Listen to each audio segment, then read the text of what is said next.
मतच पाहिजे का? आणि मतं घेऊन तुम्हाला फक्त सभागृहातच जायचं आहे. त्यांनी आणखी तयारी सुरू केली की बा मागच्या वेळेस अशा पद्धतीने दिलं, आता पुन्हा तशाच पद्धतीनं पुन्हा जाऊ. कशासाठी जायचं तुम्हाला? तर प्रश्नाला एकाही प्रश्नावर तुम्हाला हात घालायचा. टीईटीच्या संदर्भामध्ये लोक घाबरून गेले की आपल्याला बा टीईटी बरोबरच्या जर आपण केली नाही तर आपल्या नोकरी जातील का? बिलकुल जाणार नाही. कारण की राज्य सरकारनं टीईटी कंपल्सरी केली कधी? 13 फेब्रुवारी 13चा जो शासन निर्णय आहे, त्या शासन निर्णयाने महाराष्ट्रामध्ये टीईटी कंपल्सरी केलेली आहे. आणि त्यानंतर ज्या नियुक्त्या आहेत त्या टीईटी सहज आहेत. त्याच्या पूर्वीच्या नियुक्त्या वेळेस जर टीईटी कंपल्सरी जर केली नसेल तर आम्ही का ती करावी, हा एक अतिशय महत्त्वाचा विषय.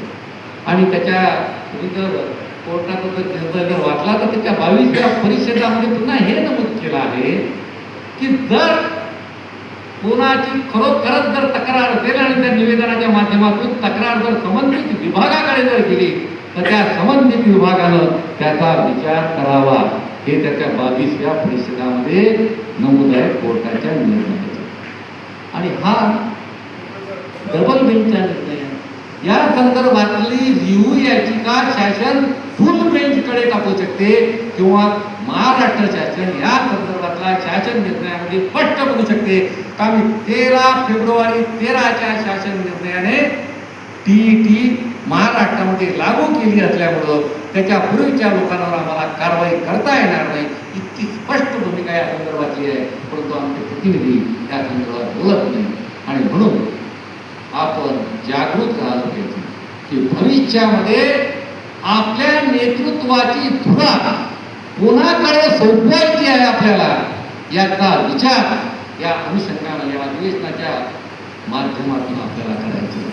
राज्य शिक्षक संघाच्या माध्यमातून आपल्याला निर्भय आणि बुद्धिवान लोकांची फळी पूर्ण आपल्या अमरावती विभागामध्ये निर्माण करायची आहे. की शासन असो की डेप्युटी डायरेक्टर असो की विओ असो, त्यांना त्यांच्या चुकीच्या संदर्भात जाब विचारण्याची हिंमत आमच्या प्रत्येक सभासदामध्ये आली पाहिजे. का जर माझं हे काम नियमानुसार आहे तर तुम्ही का करत नाही, असा जाब विचारण्याची ताकद या राज्य शिक्षक संघटनेच्या माध्यमातून निश्चितपणानं निर्माण करू.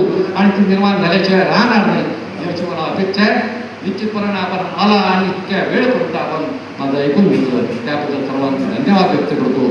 आणि विशेष म्हणजे विनोद भाऊ बोर्डे यांनी हा अतिशय सुंदर सभागृह आम्हाला उपलब्ध करून दिलं.